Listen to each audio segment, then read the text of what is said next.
Good afternoon, welcome to Turbo Tortoise Tech. If you're new here, I'm Reeve of the 4-piece variety or get triple XL. And what an exciting time we have ahead of us.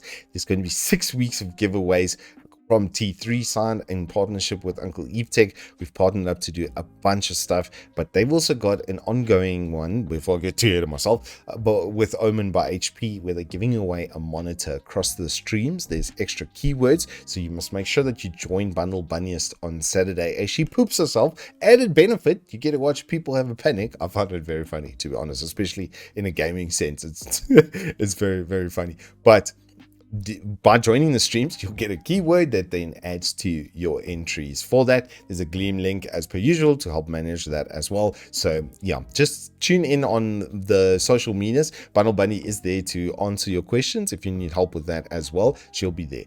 Then the in conjunction one that we're starting off is to celebrate 5 years of T3 and Uncle Evetech. We are doing the Monka Marva Guru and the Monka Storm keyboard, two of the absolute best bang for buck peripherals. The Monka Storm is fully modular keyboard and it's wireless, etc, etc. And then the Guru has the exact same sense as the mouse at daily drive, and it's got pretty good buttons and stuff. And once again, it's also wireless. So that bundle's worth like $1,600, which is pretty cool. Then we're going to be doing the Cooler Master GA2711, that new awesome bang for buck monitor from them.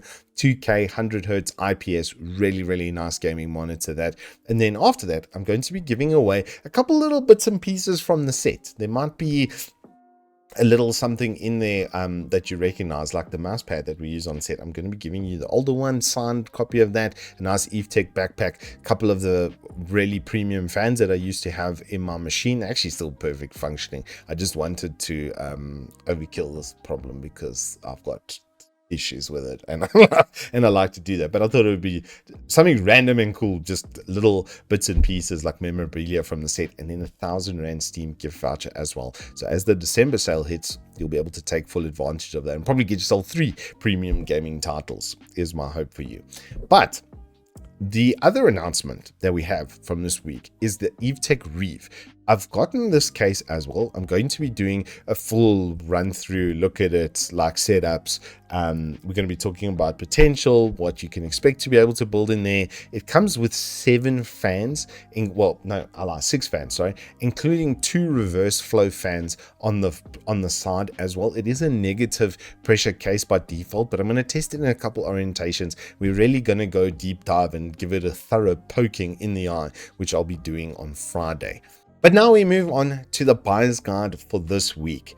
What I'm going to be talking about is how to go best about future proofing. It's a question I get a lot, and in some areas and some components, it's really not possible. It's not feasible, and I'm going to substantiate that with data, because that's always been a non-negotiable with the videos, is that everything should be data backed so that it's as honest and upfront as humanly possible about what you're buying in a product. But there are some areas where if you spend upfront, it is going to save you in the long run. And that should always be our approach to anything, not just to computers, but there's a older Afrikaans adage, goedkoop is duurkoop, and it's kind of sort of apply. I apologize for my accent on that. Afrikaans people, I know you're cringing inside. I'm really sorry, but it's a good adage when you apply its wisdom fully.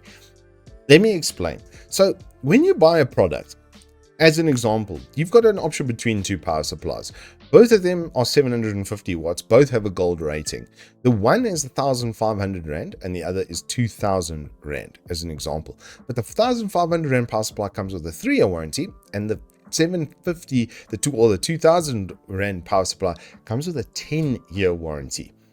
Your kind of guaranteed cost of ownership then between the two is going to be 500 versus 200 Rand. So it's going to be way better for you to save that extra $500 and get the better power supply. The warranty itself doesn't actually sit with the purchasing point. Retailers in 99% of the cases aren't the warranty partners, the distributors are. And having had quite a long career in direct marketing and sales from Prime Media time. I mean, that's like 13-14 years ago now. I've worked in Electron, Gigabyte and Asus over like a 5.5 year period, and I've been doing this now for 6 years and working with Evetech for 5, as per the giveaway and stuff. And what I've really come to understand over this sort of career in tech is that you do have certain areas like that, like a power supply, a case, as an example, an air cooler, as another example, that will really give you longevity. You basically want to remove moving parts wherever possible. So, and then obviously where technological advancement is really rapid, like GPUs, is a really good example of that. You could assume a 3 to 4 year lifetime on that. But I'm still using an AMD 5000 series CPU setup. I just went for an 5800X3D because the gains from that to a 7800X3D is like 5 to 10%. It's really not that prevalent. And especially when you go higher resolution, the CPU becomes less and less effectual in that sort of vein. The things that are going to change rapidly, the one that changes the most right now is graphics cards. They generationally are chasing a resolution scale that's variably infinite. You see games like Project Cars, as an example. Project Cars 2 came out with 12K native resolution support. So that was to have 3 4K monitors in front of you like that. So there's almost an uncapped ceiling when it comes to GPUs. And if you look at the 30 series to the 40 series, the wattage improvements that we had, my 3070 Ti charged like 320 watts, my 4070 charged like 200 at max load. So that's an area where we are seeing a huge amount of improvement. So what are my basic suggestions to you? Cases is something that you should generally spend a little bit more money on. Don't go for a 1,000 Rand case on a 20K budget. Rather spend 1,600-1,700 Rand, get something like a Deepcool CK560. The layout matters a lot. Fans, you're going to replace them across their lifetime. They're only going to last about 3 years, especially with heavy usage. Someone that sits on a PC for 10 plus hours a day, obviously using it for content and for gaming and such as well, for testing components. Fans doesn't matter what manufacturer, what brand they are, they don't have the best lifetime because it's a moving part. The bearing eventually is going to warp as it's being used. So don't bet on a fan lasting like 5-6 years under heavy usage. It's just not realistic. But my case is still going to be there. And if the layout is fundamentally wrong, I'm just going to run into a problem and then end up re-spending on that. And that's not something that you would ever really have to do a warranty claim for unless it comes out of box broken and has a factory fault. That's not something that's going to break easily. Air coolers are another fantastic area. And right now, they're actually kind of coming back. Water coolers, unless they have a 3 or 5 year warranty, are generally not a good purchase based on that capex argument. If you're going to buy an air cooler for say $600 and all you're going to have to do is replace the fan in 2 years, every 2 years like that. If you buy a water cooler, even a really top line one with a 5-year warranty, it's going to cost you 22 grand. Even over 5 years, it's $400 a year. It's just incomparably more expensive. So try and factor that into your purchasing ideas. Get slightly better PSUs. You don't need wattage. You need warranty. You need component quality. You don't really need, until you're looking at like a 4080 Super 4090 kind of build. I mean, my mate and I were sitting having a laugh yesterday while we were playing Delta Force. His 4090 was drawing 450 watts. He needs a 1,000 watt power supply. Anything underneath that GPU level, you're going to get away with a 750 in most cases. Check how much wattage they pull. Check your CPUs. CPUs are like 80 to 120, especially when gaming. Even the thirstier boys like 3900Ks draw like 200 plus wattage. That's, if you're doing the math, that's actually not that much. If you go for the 4080 Super, as an example, 350, motherboard's 80 watts and your other supporting components maybe another 80 watts, you're actually in spec at full load at 850 watt. That means your CPUs at 100%, your GPUs at 100%. That doesn't generally happen, especially when you're gaming. It's only when you're rendering that you need to kind of consider, well, you have to consider that. Rather spend on things like RAM.